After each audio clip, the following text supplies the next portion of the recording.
This is the 7.6 video notes guide. In this one, we're looking at post-war American society. So what happened after World War II, which is really this time period of a really high standard of living, where there's a lot of people in the United States have it pretty good. We're going to talk about some of the causes and consequences of social and cultural changes. We'll talk about educational programs. We'll talk about consumer culture and how suburbs grew. We'll talk about the fact there were advances in the medical fields and the agricultural fields, and that's going to lead to people living longer, and of course people having like a higher standard of living, being richer than what they ever were before, and the United States becoming the richest country in the world. We'll also talk about changes in demographic patterns, and as well as the roles of women in American society. To start off with, just to summarize, after World War II, the United States really entered a time of prosperity. It was shared by most Americans. And if you look at some of these pictures, those are some examples of some of the post-war prosperity. That's when America really became known as the richest country in the world. Talking about education. Government really invested in education by the GI Bill. What the GI Bill does is allows veterans to attend colleges and trade schools for free. So it gives them money. If you're part of the military, it gives them money to go to school.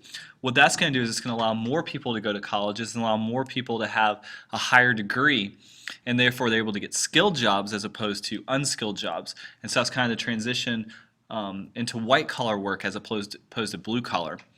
There's also a baby boom after the war. It's caused by the end of the Great Depression and World War II. A lot of people delayed marriages and having children because of those two events. And since there is prosperity, people are able to have kids. Typically, when you have more money, you can afford to have more kids.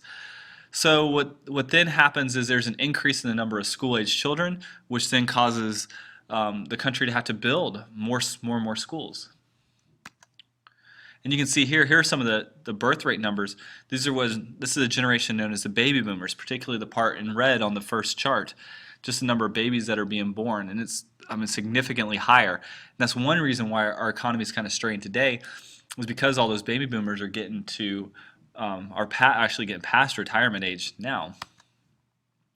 One thing that's going to impact education is the launching of Sputnik, which I believe we covered in our other video. When the Russians launched Sputnik, and we hadn't launched a satellite, in fact our rockets had blown up on the launching pad, it looked like we were behind the Soviets. And so the government starts pushing for more science and math education. That's what the National Defense Education Act. So they started trying to push more science and math onto kids in school. Prosperity also allowed young people to stay in school longer, and at the very least through high school, and then more young men and women attended college. If you think about it, before that people didn't really have money, so instead of kids finishing high school, they went and just got a job, or they went and worked on the farm, and they certainly didn't go to college. As a result of the increase in the automobile and the GI Bill and the prosperity, suburbs are going to grow. Part of the GI Bill also gave money for former soldiers to buy homes and give them loans. And so because of the automobile, because of the Interstate Highway Act, which is the Federal Defense Highway Act, because the Eisenhower administration created interstates, then suburbs happen. Well, think about it. What do you find in the suburbs? You find shopping malls, you find motels, fast food restaurants. Basically Rock Hill is a suburb of Charlotte. The baby boom also contributed to the growth of suburbs because you need a bigger house, you need a yard, a nice neighborhood, and so people start moving outside the cities. And since there are cars available, people can move outside the cities. Also, as a result of the wartime industries being in the Northeast, many African Americans moved from the South during the war, and they continue to move from the South in the 50s and 60s to escape poverty and racism. And African Americans end up moving into the northern cities, and then that also contributes to white people kind of moving out of the cities and into suburbs. And that's why the cities were kind of seen, the urban cities were kind of seen as like being African American, while the suburbs were kind of seen as being the area for white people. And it's starting to change a little bit today. Here are some examples of suburbs. Just they would go in, cut down all the land, build a bunch of houses that look just very, very similar. One big thing that happened in the 50s, which probably doesn't get enough credit, is the Interstate Highway Act. Think about life without interstates. It would be really hard, especially for us where we live, not having an interstate and people being able to go to Charlotte. It really is going to dramatically change travel in the United States. For once, travel, you can go all the way across the country, fairly easily. Might take you a week or so, but you can do it.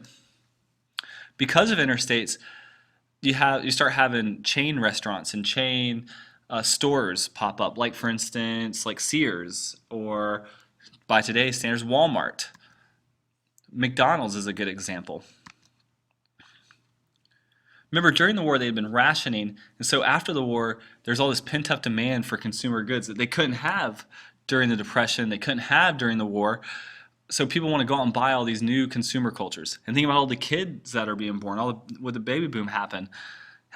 They needed cameras and cribs and diapers and baby food and toys. All that's going to spur the economy. Remember we talked about, when we talked about the Great Depression, the cyclical part of the economy. Well, it's the opposite of the Great Depression in that people start buying, and as more people are buying, then there's more money out there in the economy, and so the demand for products goes up, and then there's higher production, and there's better jobs, and so this is the economic boom of the 50s.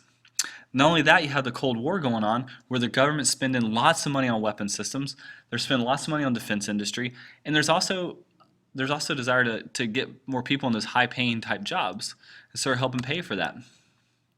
One big factor is air conditioning in the South. As air conditioning is developed, more people are able to move to the South in the 1950s. I mean, think about life in the South without air conditioning. That's going to allow people to move from what's called the Rust Belt up in like Michigan, Ohio, to the Sun Belt, which would be like South Carolina, for instance.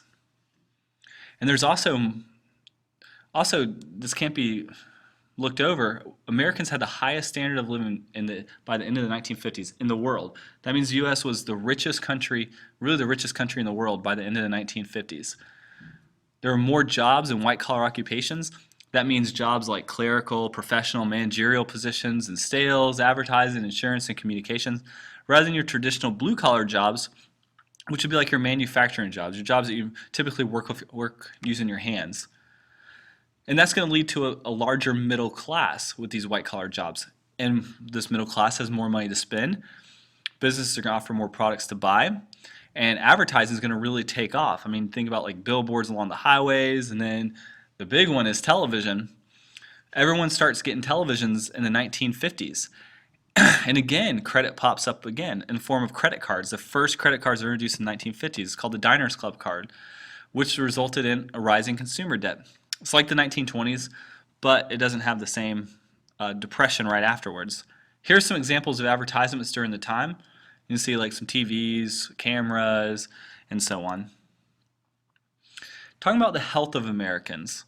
The war really impacted the health of Americans positively, meaning Americans are going to live longer than ever. One of the things was penicillin, which was considered to be a miracle drug. It was used during the war to help fight infections. It's also going to stimulate the search for more antibiotics and more miracle drugs. So start developing other like vaccines and stuff, like a polio vaccination. There's also new surgical techniques. These were developed by surgeons who had treated wounded soldiers. They'd been on the battlefields working, and so there's lots of advancements in heart surgery, lots of life-saving techniques that's really going to impact demographics. More babies are being born healthy and not dying. Americans are living longer, which has led to an aging population. These changes impact society and politics even to this day. Today we have a large number of retired Americans who are very concerned with Social Security and Medicare, and they usually vote in large numbers. Socially, we have seen an aging population that affects our economy. There's a large number of retirement communities. That means there's retirement homes, assisted living, and nursing homes, and lots of opportunities to get jobs in those fields because there is such a high demand. There's also been advances in agricultural technology. Due to the demand for food during the war and the prosperity after the war, there's going to be all these new things that are going to be created, like pesticides, for instance. There's pesticides and fertilizers that are going to be used widely, and that's going to help foods to be able to grow more easily. It's also going to affect demographics because it's going to lead to a little bit better nutrition for people and that they're able to actually have some fruits and vegetables. It's also going to lead to the kind of the death of the small family farm because all these big, large commercial farms are going to pop up. Of course, there's also the problem that we have today of like chemicals and how they're using chemicals to increase crop yields and how that's kind of have a long-term environmental and health impact.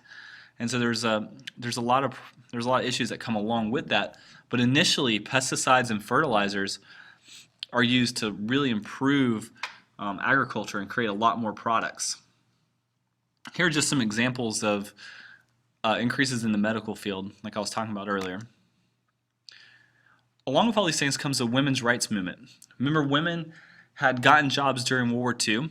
Well, after World War II ended, most men came back and kind of took their jobs, and so women kind of returned to the traditional roles of stay-at-home wife and mother. And if you think about the consumer culture, women were tended to be thought of as the chief consumer of the family. And that was impacted by advertisement. A lot of times women were seen as the mother figure, and that they went to the grocery store and they cleaned the house, and that's what they did.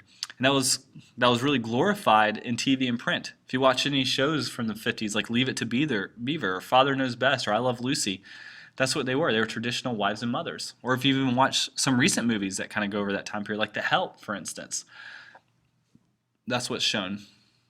Suburban living also increased women's sense of isolation, and many found consumerism unfulfilling. And that's going to lead to an outlash and an increase in the women's rights movement. Career opportunities. 40% of women held jobs outside the home, but they were pretty limited. Women were only really allowed in traditional female jobs like nursing or teaching or domestic service, social work, retail sales, secretarial work. And that's basically what it had been since the Civil War.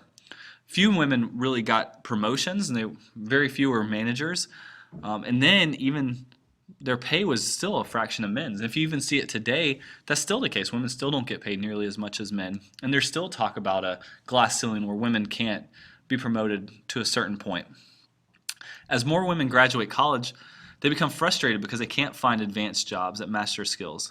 And so that's going to lead to a women's rights movement. There's a famous book written by Betty Friedan called The Feminine Mystique, which helped launch the current women's rights movement. If you see here are some examples of what I was saying about women being portrayed as typical wives and mothers. And so that's going to lead to an increase in the women's rights movement and cause more and more women to want to get some things changed.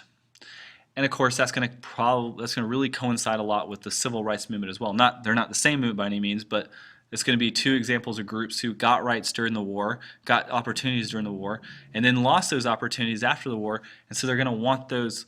That's going to cause them to want to change society and to fix those problems. Thank you very much for watching. Please go and turn in your video notes guide and take the video quiz. Thank you.